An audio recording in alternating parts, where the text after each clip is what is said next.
Narito na naman tayo para sa isang napaka-sweet at nakakakilig na love story nila Kalingap Edu at Ate Viancy. Tulad mo ay aking makilala. Sa pagpapatuloy ng ating love story ay niyaya ni Kalingap Edu si Viancy sa isang date. Sila ay pumunta sa tabing dagat. Noong araw na yon ay galing sila sa double date kasama ang tambalang Arjon at Angelica. Kaya naman medyo tuwang-tuwa sila sa mga nangyari noong araw na yon at gusto lang muna nila magpalamig sa tabing dagat. Sabi nga ni Kalingap Edu na masaya din pala na tumambay sa tabing dagat ng silang dalawa lang dahil minsan ay hindi sila nakakapag-usap ng maayos dahil nga marami silang kasama at magulo daw.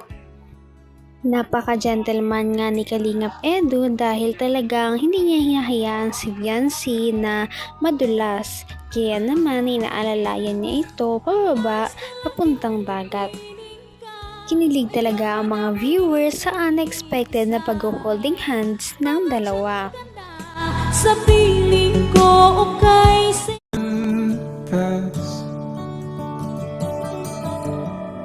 Sige po. Nataglag na. No. Huwag mo akong Tawa mo ako. Paalam ka naman. Kasi aalis sila Rob eh.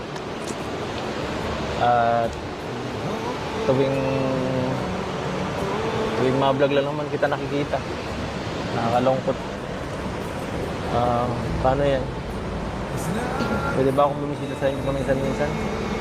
Pwede naman po. Pwede.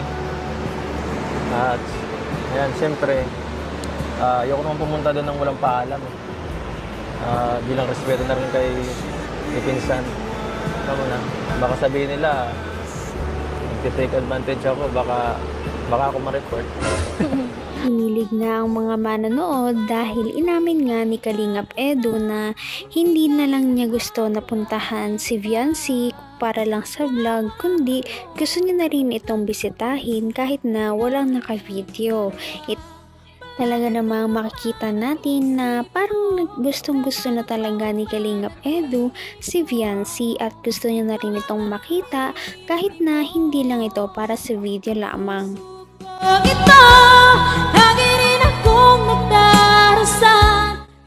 Habang nasa dagat nga sila ay naglalakad-lakad lamang sila at nagpapahangin.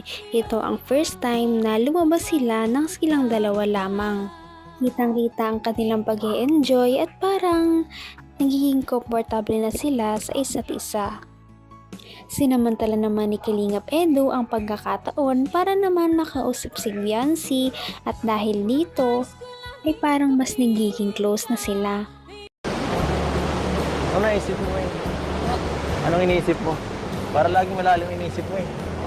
Siguro po madami na kayo dito, hindi na lang ano. Marami din nila ah. Ano sabi mo dyan? Yung mga tinutulungan ko, mga beneficiary ko, dinadala ko minsan dito. Naliligo kami. Ay, opo, yun ano po. Papanood mo naman siguro. Ay, Supportive ka eh. Alam mo yun.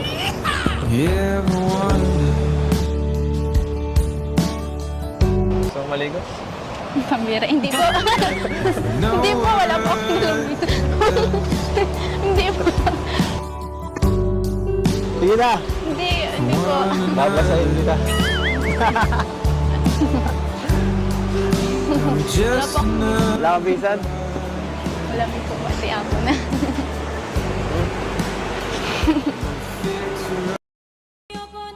Grabe nga ang kaswitan ng dalawa dahil ngayon na walang tao ay parang mas komportable sila na magkasama. Pangalawang holding hands na nga nila iyon noong araw na yon. Kahit pa hindi ito sinasadya ay talagang nakakakilig naman talaga.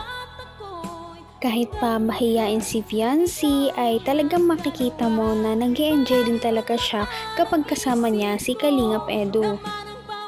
Maya-maya sa paglalakad nila ay may isang tanong na tinanong si Kalingap Edo kay Viancy. Ito ay kung sino nga ba ang kanyang crush o may napupusuan na ba siya sa pagkakataon na iyon. Ay tagad, bigay ng may Crush mo ngayon. So what's your feelings? The city's screaming, we're not coming home tonight. Secret po. Secret? In this world, gonna get it right. Secret.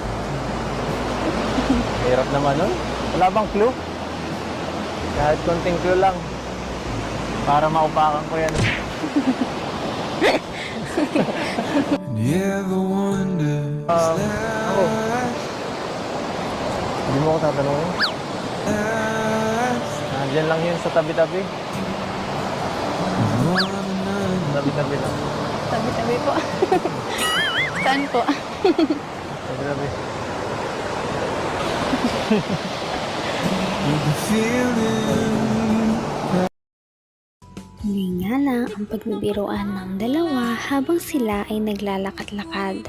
Sa kanilang paglalakad naman ay umamin din si Ate Viancy na ang hinahangaan niya kay Kalingap Edo ay dahil sa kanyang pagiging mabait at pagiging masipag, dala na rin ng kanyang pag-i-scout.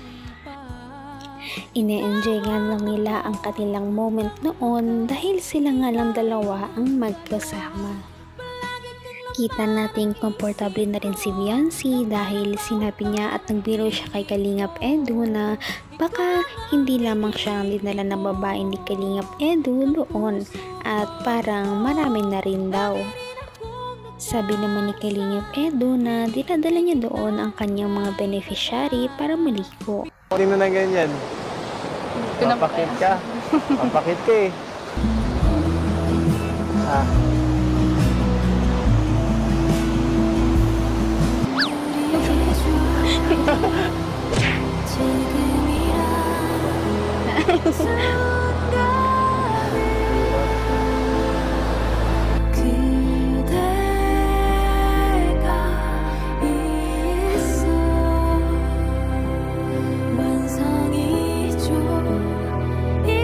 Anong gusto mong gawin ngayon? Uumayin kita ngayon sa mukha ko. Hindi mo kasi ako pinapansin. Nakahakilig nga ang kanilang mga titigan dahil talagang hindi nila naiiwasan ang mga ito. Maya-maya pa dahil hindi naman tiis ni Viancy ang hiya kay Kalingap Edo ay naglakas loob na siyang hatakin si Kalingap Edo para bumalik na raw sila doon sa taas kung nasaan ang kanilang mga kasama. Talagang marami na silang holding hands ngayong araw, parang pangatlo na yata ito. Nagpahatak na lang si Kalingap Edo dahil tira nagulat din siya nang hawakan siya ni Viancy kaya hindi na rin siya nakatanggi. Maya-maya ay umakyat na sila at inalalayan siya ni Kalingap Edo na umakyat. Napaka-sweet naman talaga ng dalawang ito. tinitibong Tara na po. People talk and tell what you wanna hear now. Wala akong hawakan.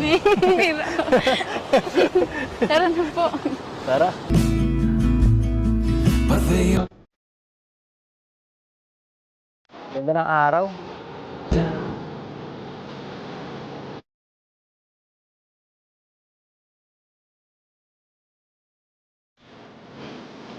Basta po. Ano, kumusta? Kumusta? Ito, iniisip ka. we're living quick in this Iniisip ka. world, gonna get it. Sakit sa ulo. Noong tuluyan na silang makaakyat ay umupo muna sila dahil medyo pagod na rin sila sa nilang paglalakad. Habang nakaupo nga ay dinadama lang nila ang simoy ng hangin na napaka-fresh. Sabi ni Viancy ay nagpapasalamat lang siya kay Kalingap Edo dahil dinala siya doon. Nang sa ganon ay nakapag-relax din ang kanyang isipan. Dito ay nagkwentuhan muna sila, nagpasalamat sila sa isa't isa at nagsabi ng kanilang mga messages. Nagulat nga ang lahat dahil parang komportable na si Viancy kaya parang medyo dumaldal na siya kay Kalingap Edu. Bakit mas madaldal ka ngayon? Dahil po sa inyo. Bonding. Nakakausap ko po kayo. Nag-share po kayo ng ano tungkol sa inyo. Mas nakikilala ko po kayo. Akala ko po kasi noon sobrang tahimik niyo po. Tsaka Hindi naman, kaya lang, siyempre, medyo pili lang siguro ng konti. Ang mga taong pinag-openan ko, kaya, yan, ikaw, medyo feel ko ang vibe mo. Magaan ang pakiramdam ko sa'yo. Magaan. Sana, Talagang nagkaaminan na sila na gusto rin nilang kausap ang isa't isa. Sabi nga ni Kalingap Edu ay sana si Viancy rin ay hindi rin magpapago at sana magtiwala din daw si Viancy sa kanya na magpakita kung ano ba talaga ang kanyang nararamdaman dahil nandito lang naman daw siya para kay Viancy, handang umalalay at makinig anuman ang kanyang tinadala. Para saan hinihintay kita? Kaya naman, sana ipatuloy natin silang suportahan at mahalin si Viancy, si Kalingap Edu at ang Kalingap team. Yan lamang at maraming salamat sa panonood. Abangan natin kung magkakatuluyan ba talaga si Kalingap Edu at Viancy. Hanggang sa muli. Bye!